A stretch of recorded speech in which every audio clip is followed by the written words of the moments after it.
Hello, I'm Lindsay, and I have an opinion about education in South Africa. Let's get started.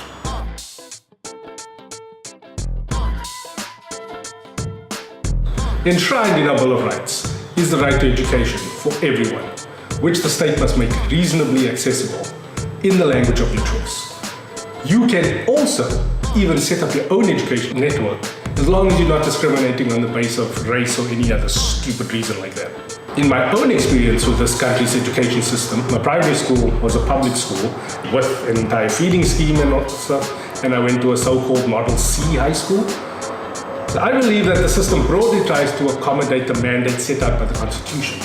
A disturbing fact, though, is the economic discrimination in the form of prohibitive pricing at certain publicly funded schools. But we'll discuss more about that later.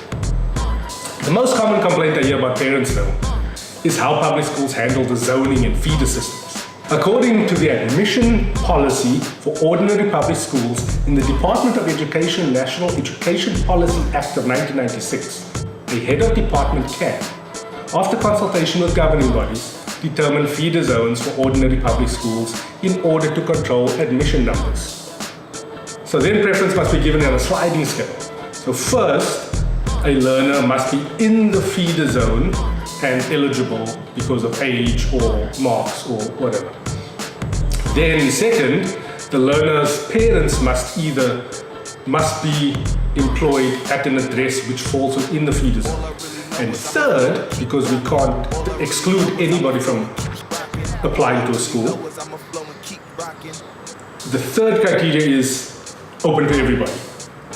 So if a learner falls in category A and the school is full, the school must then refer them to a neighboring school. If the neighboring school is also full, the head of department must identify a school within a reasonable distance. And if that doesn't work out, then the original school A needs to take that applicant. So this is a perfectly fine system in theory. But in reality, that I've seen and heard about, it's one of covert exclusion. Something that is very close to what the Americans do with gerrymandering. In June this year, a company called Property Fox, which is an online property company, released research into the feeder zone system as the Property Fox School Feeder Zone Guide. In establishing this guide, the company identified and investigated geographic admission policies of about 65 specific top-performing high schools. Of those 65 high schools, only 6 specified a preferred suburb, a different 6 mentioned a preferred feeder school. And then, with regards to the earlier point about how school feeder zones are established as set out in the National Education Act, less than half, 29, stated a preference for applicants who live close to the school, and 25 of them had no specific school zones. This study also delivered some interesting further reading. While the provincial head of department sets the zoning guidelines, school governing bodies have independent jurisdiction over its own admission policies. This then turns catchment areas into a nice to have on your application and not an important thing when admitting your kid, which goes against what was laid out in the act that I mentioned earlier, which leaves tax-paying parents like you and me completely in the dark. Feeder zone policy implementation also varies widely by province, with Gauteng having like a blanket rule of a 5-kilometer radius around each school, and they're updating their policy for 2019 by adding in preference for learners with siblings in nearby schools.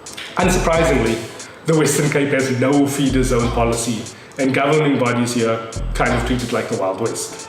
But to be fair, KZN and Eastern Cape offer the same sort of policies, but the Western Cape doesn't do itself any favors. As being the bastion of the official opposition, it should be trying to make life a bit more idyllic for all citizens. There has, however, like the Lone Ranger riding in to save the day, been a massive response from the private and private charter school networks to help alleviate the zoning problems for those who can afford to break away from the public system. So schools like Curro, Meridian, which is a joint venture between Curro and Nedbank, Spark and Redham have rocketed into the mainstream as a haven for the middle class. These schools are mostly aligned to the Department of Basic Education's Curriculum Assessment Policy statements, which is called CAPS, so they're CAPS aligned, which culminates with the big grade 12 year-end exam. Pure curriculum takes this to the laughable extreme because they do their own thing up until like grade 11 and then they cram for the final exams in grade 12. But the Cura network, however, is in a very favorable financial position because they're expanding now. They have Cura will get your kids from nursery school all the way through to university now because they're opening up their own tertiary program. And then with fees starting at the 50,000 Rand mark for grade R, it's a bit prohibitive to most of us. And since, Mr. President, you and your ruling party are already clarifying certain sections of the Constitution, which I'll cover in a later episode, it would be helpful if the Department of Basic Education could spend some time in establishing a clear policy around the school's admissions. Eliminating frustrations of tax-paying parents could go a long way in easing social tensions that sometimes erupt into headline-grabbing incidents. Further investment into the school system will obviously boost the quality of education that learners are exposed to, but a clear zoning policy could, in the long term, spread resources around enough that school governing bodies could improve as a whole. While it isn't the best practice to apply a top-down approach to education policies, establishing language centers in various provinces could further help control admission numbers and more evenly spread resources. I'm talking about something I believe the ANC should have done when it originally took power in 1994. It's a simple idea, and that is to establish regional tertiary institutions with tuition in the dominant language. UKZN, for instance, should have been an official isiZulu university since 1994. And each other region in South Africa, each provincial region, should gain its own premier government-funded institution in the widely spoken language of the province. Let's go back to UKZN. Zulu is the dominant language in South Africa. It's the most widely spoken language with most people speaking it, and they're all concentrated in one province. So if you are bringing kids through a schooling system where they've been tutored in isiZulu in their mother tongue from grade R all the way through, and now you're feeding them into university where they're receiving further instruction in their own language, and you're only taking the top performing candidates and putting them on an English program, fast-track English program, to get them up to speed so that you have candidates who can interact at an international level. You're getting locally produced candidates to solve local problems in the local language.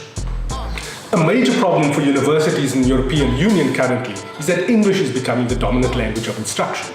European bachelor's and master's degrees in English jumped from only 2,389 in 2007 to a massive 8,089 in 2014, which was then, in 2014, 6% of all university programs in continental Europe were done in English. It's widely believed that this is just a play by the European universities to game those rankings lists the media likes to report on and become a lot more popular in the race to attract top talent. As an economic policy though, not catering to the needs of the indigenous population is almost criminal. Local problems need local solutions from people who can converse in the local language. As I said before, the Italian Constitutional Court actually ruled that exclusive English university tutelage contravenes the Italian Constitution. So here's the idea. Get the zoning right at primary level. That will grant the widest distribution of quality education and the fairest access that is non-discriminate. Then tutor those learners in their home languages. And then establish language centers to promote indigenous learning within each province. I know there are fears about this causing a nationalist response, where you'll get these pockets of people who are going to get caught up in their culture and maybe some of the past problems will re-emerge, but I don't think that's going to happen. Here you are giving access to quality education and validation to somebody's culture, which I believe will go a lot further to repairing the damages of the past. It's just an idea. Use it, don't use it. This is Lindsay, I'm that opinion guy. This has been a Hammer Rose production, shot at the Panderbomb Media Studios. All I really know is I'ma flow and keep rocking.